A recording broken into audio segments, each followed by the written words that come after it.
Hello everyone, I am Trupti Pandya and today I will be teaching you Element of Account Standard 11 Part 1 Chapter 2 Dual Effect of a Transaction and the Type of a Account. Yesterday in previous lecture we already completed the cash transaction. There are two types of transactions are there, cash transaction and credit transaction. In previous lecture we completed cash transaction. Now today let us start about the credit transaction. Credit transactions means in this type of transaction money is not paid immediately. Immediately payment is not there. It is called the credit transaction. On the spot payment is not there. On the spot cash payment or cash receive is not there. At that time we call it a credit transaction. Immediately for a purchase sale transaction of a asset, goods and services. Money for those purchase sale is to be paid in future. But there is one promise is given by the debtor or creditor that in future they paid this amount. So however exchange of asset, goods and services made in present. Asset, service or goods made at present. Exchange is made present. But accounts are settled in future. From this the transaction relation of a debtor creditor. At that time what happened? Cash not comes, otherwise cash not paid. So what happened? Debtor creditors relation arises. When there is a purchase is sale is there, goods exchange, asset exchange, otherwise services are there, then also provide. But now payment is not received, otherwise payment is not done on the spot in the present time. So what happened? At that time we have to find out that debtor creditors relation arises. What is debtor and what is a creditor? Debtor means as a trader, when trader purchase the goods from their supplier, at that time supplier is the creditor. As a trader, when trader purchase the goods from their supplier on credit, at that time supplier is the creditor. And as a trader, when trader sold the goods to their customer on credit, at that time customer becomes the debtor. So this way, keep in your mind this thing properly, that if the businessman purchased the goods on credit, then creditor arises. And if businessman sold the goods to their customer, at that time customer arises debtor. So customer is a debtor and supplier are creditor. This way creditor and debtors relation comes to in existence. In brief, purchase sale of asset, goods, services are made in present, but then money is payable or receivable in future. It means there is a present goods, services are made in present, but their money is paid in future. So this transaction is recognized as a credit transaction, because on the spot cash exchange is not there. Only goods, asset and services exchanges are there, but cash is not exchanged. Debtor creditors relation is only arises. So this type of transaction is called the credit transaction. One example we take, goods over rupees 4,000 sold to Kalpana on credit. Kalpana becomes debtor of a business and business becomes creditor for the Kalpana. Now listen, goods worth rupees 4,000 sold to Kalpana. Sold to Kalpana means Kalpana is the customer and customer is a debtor.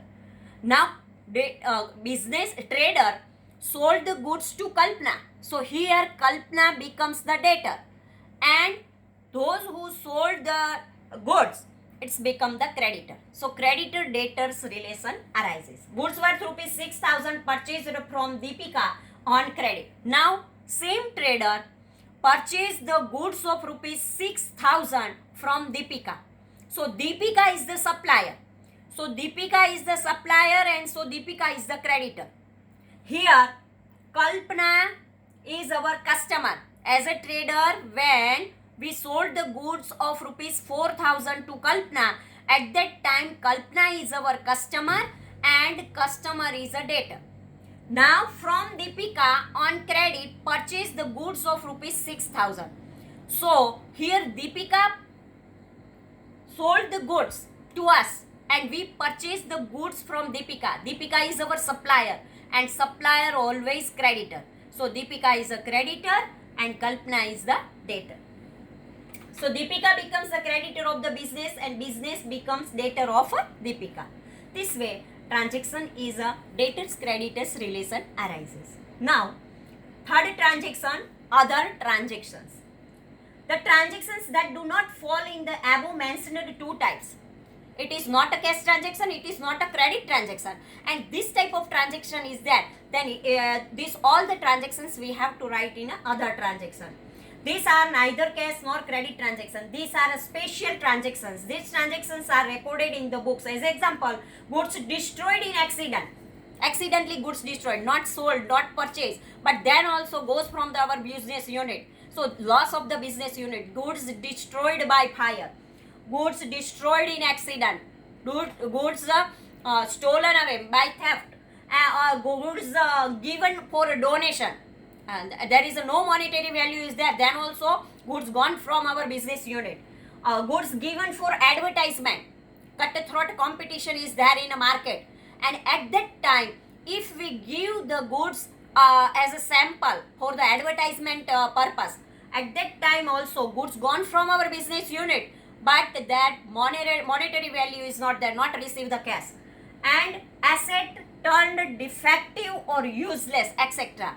If asset becomes the absolute, otherwise asset become the defective, at that time also this type of cash monetary value is not there, but some loss is there for the business unit.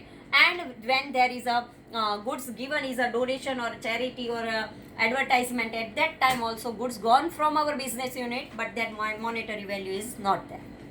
Now second transaction, internal and external transaction viewpoint.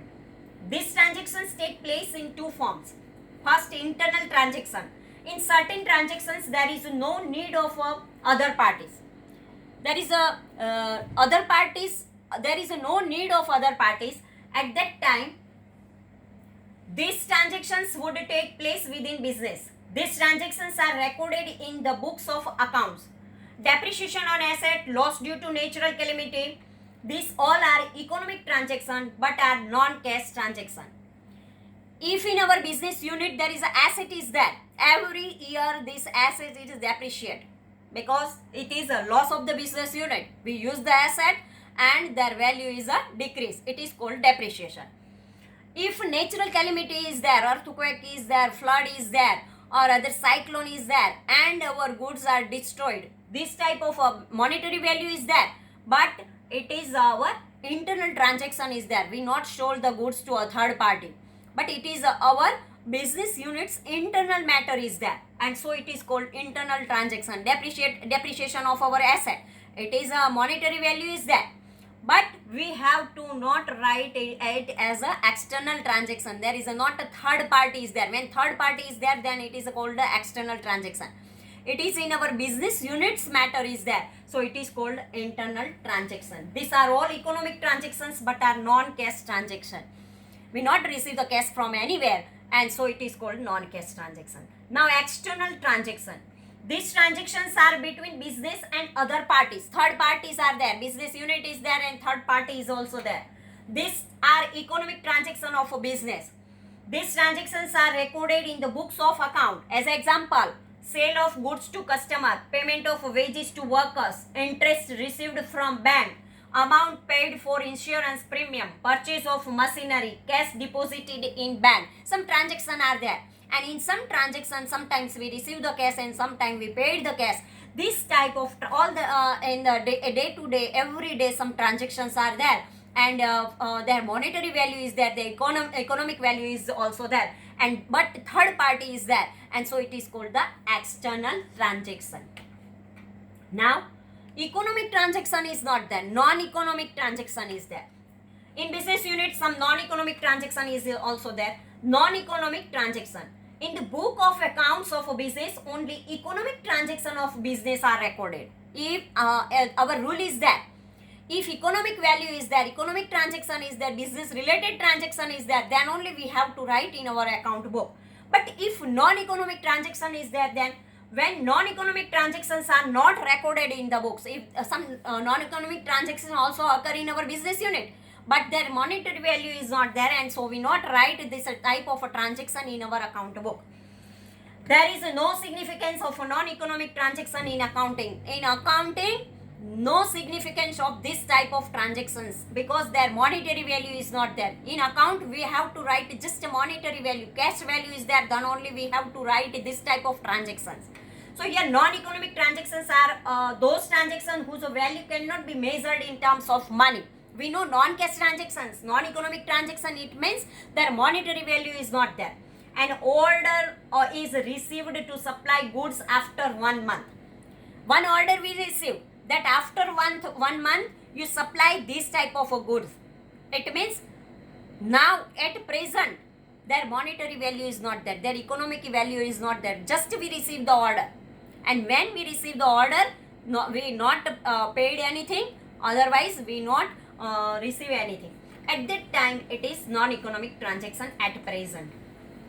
A meeting held with consultant for explanation of a business. Some business meetings are there, but it is non-economic, their monetary value is not there, their cash value is not there. So this type of transaction is called the non-economic transaction. So familiarity with economic transaction and non-economic transactions provides simplicity in the writing of account. So this way, which type of account is our economic transaction, non-economic transaction, cash transaction, credit transaction, internal transaction, external transactions, we have to find out that which type of transactions are there, and afterward we write the accounts. Thank you very much.